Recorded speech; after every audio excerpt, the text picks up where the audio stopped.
नमस्कार, सेहत से जुड़े हमारे खास कार्यक्रम हेल्थ गुरु में स्वागत है आप सभी का। मैं हूं आपके साथ ज्योति सिंह। आज हम चर्चा करेंगे न्यूरो सर्जरी के बारे में। न्यूरो से जुड़ी जो समस्याएं होती हैं, या तो आप उसको ब्रेन हैमरेज के तौर पे देखते हैं, स्ट्रोक के तौर पर देखते हैं, या फिर ब्रेन ट्यूमर, या फिर ऐसी बहुत सारी समस्याएं जो आपके सिर से जुड़ी हुई हैं। वो समस्याएं आखिर इसके होने के पीछे कारण क्या है और कितना कीमती वक्त लगता है इसको डॉक्टर के पास लेकर पहुंचने में, अगर आपको जिंदगी बचानी है। ऐसी बहुत सारी महत्वपूर्ण जानकारी आज हम आपको देंगे।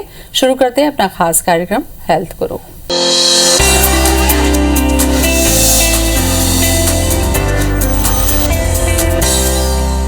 इस पर चर्चा करने के लिए आज हमारे साथ जबलपुर से जुड़ रहे हैं हमारे खास मेहमान doctor S K. Sherekar, consultant neuro surgeon है, शेल्बी हॉस्पिटल जबलपुर से। डॉक्टर शेरेकर, बहुत बहुत स्वागत है आपका हमारे शो में। बहुत बहुत धन्यवाद। न्यूरो सर्जन के तौर पर आपने काफी लंबा अनुभव किया है, बहुत सारी ऐसी सर्जरी या बहुत सारे ऐसे पेशेंट को ठीक किया है जिसमें बहुत सारे कॉम्प्लिकेशंस थे या जिनकी जिंदगी को खतरा था। सबसे शुरुआत हम पहले यहीं से करते हैं कि न्यूरो सर्जरी यानी कि ब्रेन से जुड़ी जो समस्याएं होती हैं वो किस तरीके की होती हैं? न्यूरो सर्जरी एक मेडिकल साइंस की ऐसी ब्रांच है जिसमें ब्रेन और स्पाइनल कॉर्ड और वर्टिब्रल कॉलम से रिलेटेड जो डिजीजेस, प्रॉब्लम्स और जो बीमारियां या तकलीफें होती हैं उसके बारे में ये एक साइंटिफिक मेडिकल ब्रांच है। इसमें ब्रेन से, स्पाइनल कॉर्ड और वर्टिब्रल कॉलम से रिलेटेड डिजीज और तकलीफों के बारे में अपन चर्चा करेंगे। सबसे पहले मैं आपको जो कॉमन चीज़ें जो न्यूरो सर्जरी में आती हैं या जिनका हमें डे टू डे उपयोग पड़ता है, जिन कारणों से हमें न्यूरो सर्जन से संपर्क करना पड़ता है, उसके बारे में मैं बताना चाहता हूँ। सबसे कॉमन चीज़ें होती हैं सिर की चोट, रीढ़ की हड्डी की चोट, brain haemorrhage, brain tumour, spinal cord की ट्यूमर, ट्राइजेमिनल न्यूरालजिया इत्यादि। ऐसी बहुत सारी न्यूरो सर्जरी अथवा न्यूरो ब्रेन और स्पाइन से रिलेटेड चीज़ों में शामिल की जाती हैं। सामान्यतः जिन चीज़ों से हमें डे टू डे दो चार होना पड़ता है या आम आदमी का जिससे डेली का अनुभव होता है, वो कॉमन चीज़ें हैं सिर की चोट। मैं आपसे आज सिर की चोट के बारे में बिल्कुल बेसिक जानकारी से चालू करना चाहता हूँ। देखिए, आप जानते हैं हमारे जो देश है बहुत बड़ी जनसंख्या वाला देश है। यहाँ पे ट्रैफिक भी बहुत ज़्यादा है और ट्रैफिक से होने वाले एक्सीडेंट भी बहुत ज़्यादा है।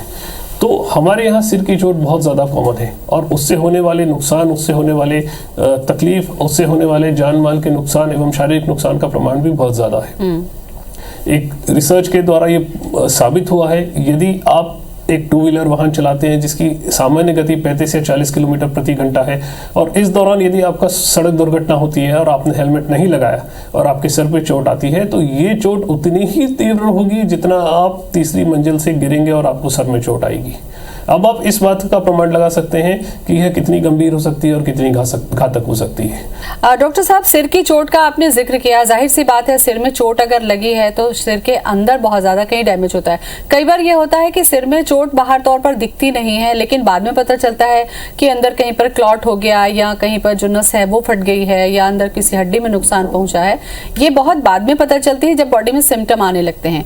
तो ऐसे समय में आप लोगों की क्या जिम्मेदारी है कि जिस समय पर चोट लगी है व्यक्तिगत तौर पे, उस समय पर कैसी ऐसी जांच हो जाए ताकि पता चले कि हाँ, हमारा जो ब्रेन है वो सेफ है? मैं आपके सवाल से पूरी तरह सहमत हूँ। होता यह है कि अक्सर हम सिर की और रीढ़ की हड्डी की चोट को नज़रअंदाज कर देते हैं। हमारी एक कॉमन भ्रांति या हमारा एक परसेप्शन है, नहीं ज़्यादा कुछ नहीं हुआ, ऊपरी खरोच नहीं आई, बाकी कोई दिक्कत नहीं है, और हम उसको नज़रअंदाज कर देते हैं। और यही एक सबसे बड़ा कारण है कि ये बाद में जाके गंभीर रूप ले लेती है। अपने सिर की चोट में किसी भी तरीके से सर में चोट आने पे, सर दर्द होने पे, उल्टी आने पे, चक्कर आने पे, नाक कान से खून निकलने पे या मिर्गी या फिट के झटके आने से या कई मौकों पे किसी अन्य विशेष लक्षण के अलावा भी अगर आपको ऐसी कोई विशेष तकलीफ नहीं है तो भी आप अपने न्यूरो सर्जन अथवा मस्तिष्क रोग विशेषज्ञ से अवश्य मिले, ताकि यदि उसे लगता है जांच करने पर, क्लिनिकली ये देखने पर या समझने पर कि भाई इसमें किसी तरह की कोई संभावना हो सकती है, तो वो आपको आवश्यक सलाह देगा, चाहे CT स्कैन अथवा MRI के थ्रू, और ये जांच करके सुनिश्चित किया जा सकेगा कि किसी तरह की कोई अंदरूनी चोट तो नहीं है, ताकि अनावश्यक देरी से बचा जा सके और उससे होने वाले नुकसान तथा उससे होने वाले जो शारीरिक तकलीफों से अपन बचा जा सके। तो मैं हमेशा अपने दर्शकों को ये सलाह दूंगा कि सिर की चोट एवं रीढ़ की हड्डी की चोट को कभी हल्के में ना ले। किसी भी परिस्थिति में अगर आपको जरा भी ऐसा लगता है कि भाई इसमें अपने को चोट लगी है या इससे संबंधित अपने को तकलीफ है, तो अपने डॉक्टर से एवं मस्तिष्क विशेषज्ञ से अवश्य मिले और उसके मार्गदर्शन, अपने डॉक्टर के मार्गदर्शन के अनुसार जो भी चीजें एडवाइस की जाती है, चाहे जांच, सीटी स्कैन अथवा MRI, उसका जांच को कराएं और उसका निराकरण करें। बिल्कुल। डॉक्टर साहब, ब्रेन पे ये तो सिर पे चोट एक कॉमन जो चीजें आपने बताई, महत्वपूर्ण बात थी, वो जागरूकता के लिहाज से भी आपने मैसेज दिया, लेकिन कई बार ये होता है कि बहुत हेल्दी है, यंग जनरेशन है और अचानक से पता चलता है कि ब्रेन ट्यूमर है या सिर में दर्द होने लगा, अचानक से उल्टियां होने लगी, तो क्या बॉडी में पहले से ऐसा कुछ नहीं पता चलता और ब्रेन ट्यूमर होने के पीछे आखिर कारण क्या होता है? देखिए, आपने एक बहुत अच्छा सवाल किया है। आजकल अक्सर हम फिल्मों में देखते हैं कि भाई बहुत सीवियर, किसी को तकलीफ हुई, बहुत सीवियर सर में दर्द हुआ तो उसको ब्रेन ट्यूमर हो गया या ब्रेन हेमरेज हो गया, उससे संबंधित कोई लक्षण हो गए। ऐसा जरूरी नहीं है कि हर ब्रेन ट्यूमर में आपको किसी खास तरह के लक्षण मिलेंगे, लेकिन सामान्यतः जो लक्षण पाए जाते हैं वो सर दर्द होता है, उल्टी आती है, मिर्गीय फिट के झटके आते हैं या एक तरफ पैरालिसिस का असर होता है, ये सामान्य लक्षण होते हैं। पर इसका मतलब कतई ये नहीं कि यदि आप में से किसी को इस तरह के लक्षण है तो इसका मतलब आपको ब्रेन ट्यूमर ही है। ये बहुत सी अन्य बीमारियों में भी इस तरह के लक्षण पाए जाते हैं, परंतु यदि इनमें से कुछ अपने को होता है तो इसको नजरअंदाज ना करें। जैसा मैंने आपसे पहले कहा है, अपने डॉक्टर से संपर्क करें और आवश्यक जांच कराएं और आवश्यक मार्गदर्शन प्राप्त करें। जैसे आपने कहा कि ब्रेन ट्यूमर कई प्रकार के होते हैं, इसके बहुत सारे कारण होते हैं। कभी अनुवांशिक होते हैं, कभी किसी और शरीर के किसी और भाग से कैंसर आकर के ब्रेन में आ जाता है, या कई मौकों पे दिमाग की जो झिल्लियां रहती है उसमें ट्यूमर का प्रमाण आ जाता है। ऐसे बहुत से कारण होते हैं। अब ट्यूमर क्या है, किस तरह का है, या उसका क्या इलाज है, क्या संभावना है, अपन उस पर चर्चा करते हैं। सामान्यतः ब्रेन ट्यूमर जो है दो प्रकार के माने जाते हैं, एक वो जिसमें कैंसर का कंपोनेंट होता है, एक वो जो कैंसरस नहीं होते हैं। ये दोनों ही एक आम आदमी की भाषा में अगर मैं ट्यूमर शब्द का समझाना चाहूं तो वो ऐसा होता है कि जो ब्रेन अथवा शरीर की कोई मस्तिष्क की कोई कोशिका जो असामान्य रूप से बढ़ना चालू करती है तो एक गांठ का रूप ले लेती है, जिसे हम सामान्यतः ट्यूमर कहते हैं। ये एक कैंसरस भी हो सकती है, नॉन कैंसरस भी हो सकती है। चूंकि मस्तिष्क जो हमारा एक क्लोज हड्डी में, जिसे हम स्कल अथवा खोपड़ी कहते हैं, उसमें चारों तरफ से बंद है, तो इसलिए किसी भी तरह की असामान्य ग्रोथ अथवा ट्यूमर के कारण जो दिमाग का सामान्य हिस्सा है उस पर दबाव होना चालू होता है और उसके परिणाम स्वरूप दिमाग का कार्य प्रणाली जो है वो अफेक्ट होती है और उसके लक्षण अपने को उत्पन्न होते हैं। इसीलिए किसी भी तरह के ऐसे लक्षणों में या संभावना के जिन मरीजों में अपने को ट्यूमर की संभावना है या ट्यूमर डायग्नोज हो चुका है, उनको बिल्कुल नजरअंदाज न करें, आवश्यक जांच कराएं और आवश्यकता पड़ने पर उसका ऑपरेशन भी कराएं। ऐसा कतई नहीं है, ये सामान्यतः देखते हैं हम मीडिया में, फिल्म में कि भाई ब्रेन ट्यूमर आ गया तो जीवन खत्म है या फिर आगे इसका कोई उम्मीद नहीं है या इसका इलाज नहीं है। ऐसा बिल्कुल नहीं है। उचित समय पे डायग्नोज किया गया, उचित समय पे ट्रीटमेंट किया गया ट्यूमर का, अगर संपूर्ण तरह से निकाल दिया जाए तो लॉन्ग टर्म जीवन एज गुड एज नॉर्मल इंसान जैसा हो जाता है और उसके लॉन्ग टर्म कॉम्प्लिकेशन से अपन बच सकते हैं। बिल्कुल। किसी कारणवश यदि ये ट्यूमर कैंसरस भी पाया जाता है तो भी इसको काफी हद तक ऑपरेशन से निकाला जा सकता है और ऑपरेशन के बाद कीमोथेरेपी अथवा रेडियोथेरेपी, जिस भी प्रकार का ट्यूमर हो, उसका आगे सा इलाज संभव है। बिल्कुल। इन सब चीजों में सावधानी बरतते हुए अगर अपन इलाज करेंगे तो आगे आने वाली समस्याओं से बच सकते हैं और ट्यूमर के होने वाले गंभीर परिणाम से बचा जा सकता है। डॉक्टर साहब, ट्यूमर के बारे में काफी विस्तार से आपने चर्चा की, लेकिन ब्रेन की सर्जरी के नाम से ही लोगों के मन में डर होता है और कई बार क्या पूरा जो ट्यूमर है क्या हर बार जरूरी है कि वो सर्जरी से ही ठीक होता है? क्या मेडिसिन या दूसरी चीजों से भी ये क्योर हो सकता है क्या? ट्यूमर जो गांठ होती है ये अपनी किसी तरह की कोशिकाओं का असामान्य रूप से बढ़ने के कारण होता है। ठीक है, अब इसमें सवाल होता है इसका उपचार क्या संभव है। ये डिपेंड करता है किस तरह का ट्यूमर है और उसकी कोशिकाएं कैसी हैं। कुछ ट्यूमर ऐसे होते हैं जिसमें हार्मोनल थेरेपी या विशेष तरह की कुछ दवाइयां रहती है जिनके प्रमाण के कारण ट्यूमर का जो साइज है वो कम किया जा सकता है या उसका बढ़ना रुका जा सकता है। लेकिन उसका इस तरह के ट्यूमर जिसमें हार्मोनल थेरेपी या किसी तरह की दवाइयों के ग्रोथ के कारण उसको रोका जा सकता है, ये सामान्यतः कम ही होते हैं। ठीक है, दूसरे जो सामान्य ट्यूमर होते हैं जिसमें दवाइयों का रोल नहीं होता, मोस्टली इसमें सर्जरी का रोल होता है। और आजकल की लेटेस्ट टेक्नोलॉजीज में इसमें स्टीरियोटैक्टिक रेडियो सर्जरी नाम की एक विधा भी आ गई है जिसमें रेडिएशन के द्वारा भी ट्यूमर को अंदर से बुझाया जा सकता है और उसका साइज कम किया जा सकता है और उसका बढ़ना रोका जा सकता है। बिल्कुल। ब्रेन स्ट्रोक है, पैरालिसिस है, या इससे जुड़ी जो समस्याएं हैं, ये भी आज हम देखते हैं तो बहुत कॉमन हमको लगता है कि इसके पेशेंट भी अब ज्यादा आ रहे हैं। इसके पीछे क्या कारण होते हैं मुख्य तौर पर? देखिए, आपने एक बहुत अच्छा सवाल किया। यह एक सामयिक सवाल है। आज की तारीख में, आज के समय में आपने देखा है कि हमारे देश के बहुत बड़े हिस्से में ठंड का प्रकोप बहुत ज़्यादा है, और ठंड के दिनों में खासतौर पे ब्रेन स्ट्रोक अथवा हार्ट से रिलेटेड समस्याएं काफ़ी हद तक बढ़ जाती हैं।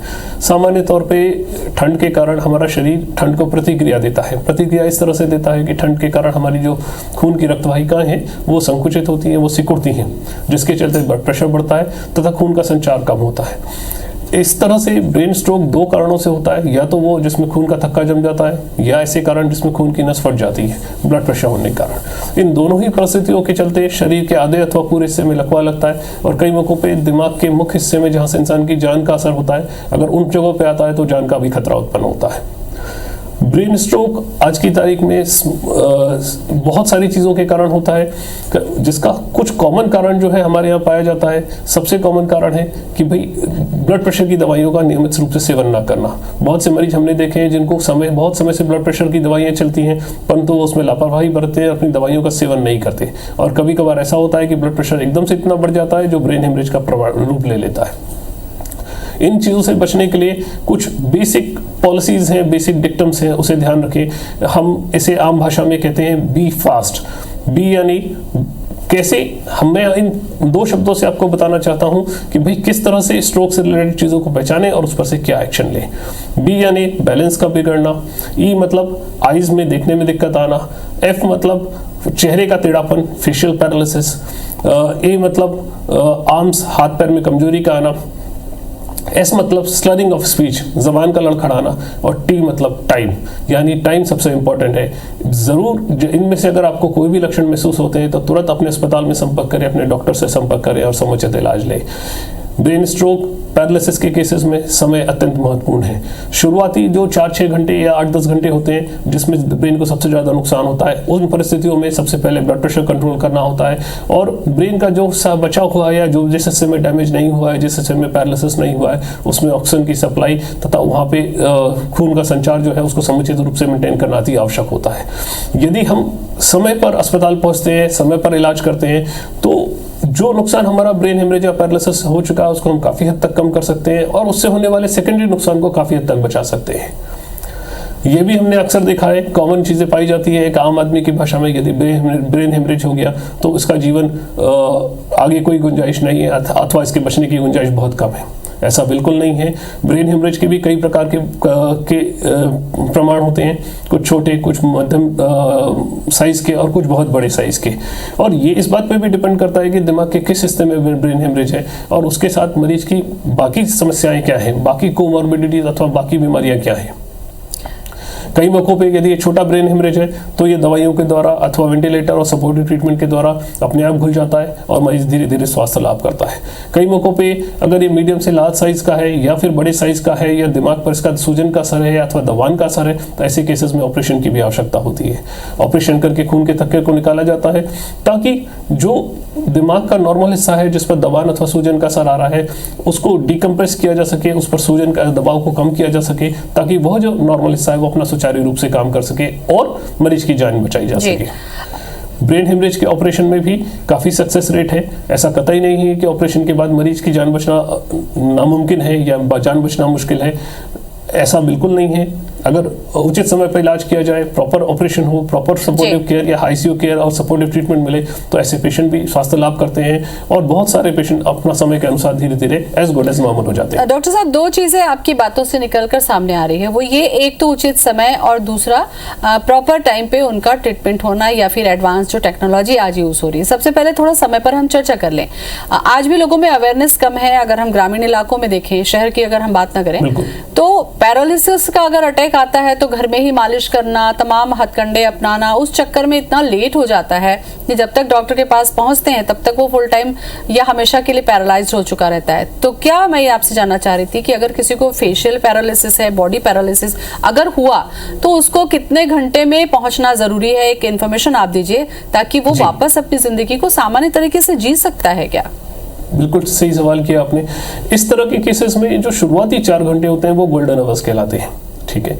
सर से जुड़ी हुई किसी भी समस्या में, चाहे वो ब्रेन हेमरेज हो या सर की चोट की समस्या हो या पैरालिसिस का असर हो या ब्रेन हेमरेज हो, शुरुआती 4 घंटे में मैक्सिमम डैमेज होता है और शुरुआती 4 घंटे के अंदर जितने मरीज पहुंचते हैं उनमें अगर समय पर इलाज मिलता है तो उनमें होने वाली तकलीफ, मोर्टेलिटी या मॉर्बिडिटी, या ऐसे हम कहें कि जिनमें जान जाने का प्रमाण अथवा शारीरिक रूप से अपंगता का प्रमाण ऐसे पेशेंट्स में काफ़ी हद तक कम होता है।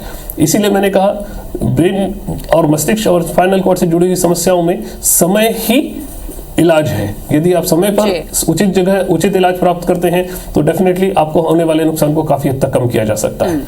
आपने एक बिल्कुल सही सवाल कहा कि हमारे गांवों में अंधविश्वास बहुत ज़्यादा फैला हुआ है। आज भी बहुत से मरीज हैं जो पैरालिसिस होने के कारण झाड़ फूक करवाते हैं, अथवा ये एक और चीज़ बहुत कॉमन पाई गई है कि भाई पैरालिसिस हुआ तो केरोसिन पिला दिया या फिर कोई दूसरी तरह की कोई चीज़ ऐसी पिला दी जिससे फ़ायदा होने की बजाय और ज़्यादा नुकसान हो जाता है। आज भी कॉमन आदमी में पैरालिसिस को लेकर के बहुत सारी भ्रांतियाँ एवं अंधविश्वास फैले हुए हैं। मेरा सभी से ये निवेदन है कि बिल्कुल इन सब चीज़ों में ना पड़े, तुरंत अपने डॉक्टर से संपर्क करें और उसका समुचित इलाज लें। ब्रेन हेमरेज, पैरालिसिस ये लाइलाज नहीं है। समय पे इलाज करेंगे तो इसका समुचित इलाज होता है और मरीज स्वास्थ्य लाभ करता है। बिल्कुल। डॉक्टर साहब, एज ए न्यूरो सर्जन आपने बहुत सारे केसेस किए हैं, कई कॉम्प्लिकेटेड केसेस को भी आपने ठीक किया है और वो व्यक्ति स्वस्थ रहा है। अगर पहले की तुलना में आज के समय में हम ट्रीटमेंट की टेक्नोलॉजी पर चर्चा करें, कितनी एडवांस टेक्नोलॉजी पर अब न्यूरो सर्जरी हो रही है, इसका जो आउटकम है वो हमको सही तरीके से मिल पा रहा है, कितने %? जब से मोबाइल का दौर आया है तब से कंप्यूटर और मोबाइल के चलते बहुत सारी टेक्नोलॉजीज बहुत इजीली एक्सेसिबल हैं और बहुत सारी जो टेक्नोलॉजी बेस्ड चीज़ें हैं वो हेल्थ में भी हमें बहुत ज़्यादा हेल्प कर रही है। मैं आपको उन दिनों की याद दिलाना चाहूँगा, बहुत से शुरुआती दिनों में जब न्यूरो सर्जरी हुआ करती थी तब सीटी स्कैन की भी उपलब्धता बहुत कम थी। ऐसे मरीजों में बिना सीटी स्कैन के डायग्नोसिस करना और उसके अनुसार ट्रीटमेंट करना बहुत मुश्किल प्रतीत होता था। पर आज की तारीख में सीटी स्कैन अथवा एमआरआई ये बिल्कुल बेसिक मोडालिटीज है जो ऑलमोस्ट हर अस्पताल में और हर जगहों पर उपलब्ध है, जिसके चलते प्रॉपर डायग्नोसिस और सारी चीज़ें बहुत अच्छे से हो जाती हैं। एक ही जगह पे अगर एक ही छत के नीचे अगर सीटी स्कैन एमआरआई उपलब्ध होता है तो ये बहुत ज़्यादा मददगार होता है मरीज के ट्रीटमेंट में। ये खास तरह की चीज़ें और एक डेडिकेटेड आईसीयू और सपोर्टिव ट्रीटमेंट जो होता है ये क्रिटिकल केयर में शेल्बी जैसे हॉस्पिटल्स में इनका काफ़ी विशेष महत्व हो जाता है। दूसरी मैं बात करना चाहूँगा आपसे आज की तारीख में होने वाली एडवांस टेक्नोलॉजीज के बारे में। तो आजकल जो कुछ लेटेस्ट चीज़ें जो चल रही हैं वो ये हैं, एक तो दूरबीन की पद्धति के द्वारा ऑपरेशन, दूसरा होता है इमेज गाइडेड नेविगेशन। अब मैं दोनों पर थोड़ी थोड़ी रोशनी डालना चाहूँगा। दूरबीन के बारे में आपने, एंडोस्कोप के बारे में आपने सुना होगा। इसमें एक छोटे से चीरे से दूरबीन अथवा एंडोस्कोप को शरीर के अंदर डाला जाता है और एक छोटी सी जगह जहाँ पे अपने को तकलीफ है या जिस जगह का अपने को इलाज करना है उसका ऑपरेशन किया जाता है और मरीज को स्वास्थ्य लाभ दिया जाता है। क्योंकि चीरा बहुत छोटा होता है और दूरबीन से अपने को अपेक्षित आराम मिलता है, उसमें होने वाला ब्लड लॉस, उसमें होने वाला हॉस्पिटल का स्टे और उसमें होने वाली जो तकलीफें हैं वो भी काफ़ी हद तक कम होती हैं। इसलिए मरीज को जल्दी स्वास्थ्य लाभ होता है और चीज़ें बेहतर होती हैं और मरीज जल्दी अपने घर जाता है। बिल्कुल। दूसरी मैं चर्चा करना चाहूँगा इमेज गाइडेड नेविगेशन की। इसे मैं आम आदमी की भाषा में ऐसे समझाता हूँ कि भाई जिस तरह से किसी मरीज को अगर कोई तकलीफ है, किसी तरह का हेमरेज है या ट्यूमर है तो हम उसका सीटी स्कैन अथवा एमआरआई करके उसकी जांच करते हैं कि भाई इसको ये हेमरेज है या इसको ये ट्यूमर है। इस इमेज को कंप्यूटर गणना के थ्रू जब ऑपरेशन के दौरान मरीज के ऊपर एग्जैक्टली मैप किया जाता है तो मशीनों के द्वारा और कंप्यूटर के द्वारा ये एग्जैक्ट बताया जाता है कि मस्तिष्क के इस हिस्से में इस पॉइंट पर मरीज को ट्यूमर है, इतनी डेप्थ में अपने को ट्यूमर मिलेगा। वंस अगेन इसका फायदा ये है कि मरीज में ऑपरेशन में होने वाला जो समय है वो भी बचता है, ऑपरेशन में जो होने वाली जो चीरा लगता है वो भी कम होता है और प्रिसाइज लोकेशन से बिना नॉर्मल टिश्यू को टच किए ट्यूमर टिश्यू अथवा ब्रेन हेमरेज का टिश्यू जो क्लॉट है उसको निकाला जाता है और मरीज को स्वास्थ्य लाभ होता है। ये कुछ टेक्नोलॉजीज हैं जैसे इमेज गाइडेड नेविगेशन या दूरबीन पद्धति और या स्टीरियोटैक्टिक फ्रेम बेस्ड नेविगेशन, ये आजकल लेटेस्ट पाई जाती हैं, लेटेस्ट टेक्नोलॉजीज हैं जो न्यूरोसर्जिकल फील्ड में डेवलपमेंट हो रही। बिल्कुल। डॉक्टर साहब, बहुत सारी बीमारियों के लिए ये कहा जाता है कि बीमारी होने से बेहतर है कि आप उसके बचाव के उपाय कर लीजिए या समय पर जांच करा लीजिए या ये कर लीजिए तो आपको ये नहीं होगा। लेकिन ब्रेन से रिलेटेड जो भी प्रॉब्लम्स है, चाहे स्ट्रोक है, चाहे ट्यूमर है या जो भी समस्याएं हैं, इनसे बचाव के लिए क्या हम अपने लाइफस्टाइल को कुछ कर सकते हैं या इनसे जिस कारण से बीमारियां हमको हो सकती हैं उनसे बचाव के लिए कोई उपाय है क्या? बहुत सारी बीमारियां, चाहे वो न्यूरो से रिलेटेड हो या किसी और चीज़ से रिलेटेड हो, ये हमारी दैनिक दिनचर्या में लापरवाही के कारण ही चालू होती है। जैसा मैंने अभी आपको 2 एग्जांपल दिए, एक एग्जांपल था जिसमें ब्रेन हेमरेज होता है या पैरालिसिस का असर होता है, जिसमें सबसे कॉमन कारण होता है कि भाई हम अपनी हाइपरटेंशन अथवा बीपी की दवाइयों का नियमित रूप से सेवन नहीं करते। आम आदमियों में, लोगों में पाया जाता है नहीं हमें ऐसी कोई तकलीफ नहीं हुई इसलिए हमने बीपी की दवाई बंद कर दी, जिसके परिणाम स्वरूप एक दिन बीपी ऐसा बढ़ता है कि मरीज को ब्रेन हेमरेज हो जाता है अथवा पैरालिसिस का असर हो जाता है। उसी तरीके से जैसा मैंने पहले आपसे कहा कि सिर की चोट में ये भी एक बहुत कॉमन कारण है कि हम गाड़ी चलाते वक्त अथवा कार चलाते वक्त हम मोबाइल का उपयोग बहुत ज़्यादा करते हैं। आज की तारीख में हम मोबाइल में इवन टेक्स्ट मैसेज करने की भी कोशिश गाड़ी चलाते वक्त करते हैं, जिसके परिणाम स्वरूप सड़क दुर्घटनाएं भी काफ़ी हद तक बढ़ गई। ये तो 2 चीज़ें मैंने जो आपको बताई, ये जो डेली जो आम जनता के बीच में पाई जाती है, हमारे आपके बीच में पाई जाती है, ये वो चीज़ें। इसके अलावा जो चीज़ें हम कर सकते हैं वो ये कर सकते हैं कि किसी भी तरह के व्यसन का सेवन ना करें, जैसे तंबाकू का, सिगरेट का, शराब का। शराब से होने वाले एक्सीडेंट अथवा सिगरेट से होने वाले कॉम्प्लिकेशन वो भी काफ़ी हद तक इन चीज़ों के लिए जिम्मेदार होते हैं। उसी तरीके से ये देखा गया है हमने आजकल की लाइफस्टाइल में लोग कसरत बिल्कुल नहीं करते, सेडेंटरी लाइफस्टाइल है, ऑफिस वर्क है एवं घर में आराम करते हैं, जिसके चलते भी बॉडी में वीकनेस आती है, बॉडी में तकलीफें डेवलप होती है, कोलेस्ट्रॉल डेवलप होता है और सेकेंडरी कॉम्प्लिकेशन होती है। नियमित रूप से कसरत करें, व्यसन का सेवन ना करें, सुरक्षा उपकरणों का पालन करें तथा अपनी बीपी अथवा जो जांच से रिलेटेड चीजें बिल्कुल डॉक्टर साहब, आपने जितनी भी बातें बताई उसमें सबसे महत्वपूर्ण चर्चा यही है कि सबसे जिम्मेदारी आपको अपनी लेनी होगी कि आपको अपने सिर पे चोट ना लगे, इसलिए हेलमेट का इस्तेमाल करें अगर आपको न्यूरो सर्जन के पास नहीं जाना है। ब्लड प्रेशर अगर आपको है तो नियमित चेक कराइए और बीपी की दवा को स्किप ना करिए, भ्रांति ना पालिए ताकि आगे चलकर किसी तरीके की न्यूरो से जुड़ी प्रॉब्लम हो। बहुत अहम जानकारी डॉक्टर साहब आपने दी, बहुत बहुत धन्यवाद आपका। तो हेल्थ गुरु में आज हमने चर्चा की कि सर की चोट या दूसरी जो मेडिसिन है उसको स्किप करने की वजह से जो ब्लड प्रेशर बहुत ज्यादा बढ़ता है उसका असर या तो ब्रेन हेमरेज हो सकता है, ब्रेन स्ट्रोक हो सकता है। इसलिए आपकी अपनी जिंदगी है, इसलिए बेहतर होगा कि आप उसको संभाल कर रखें और जो भी डॉक्टर्स गाइडलाइन का पालन करने कहते हैं उसका पालन जरूर करें। फिलहाल इतना ही, नमस्कार।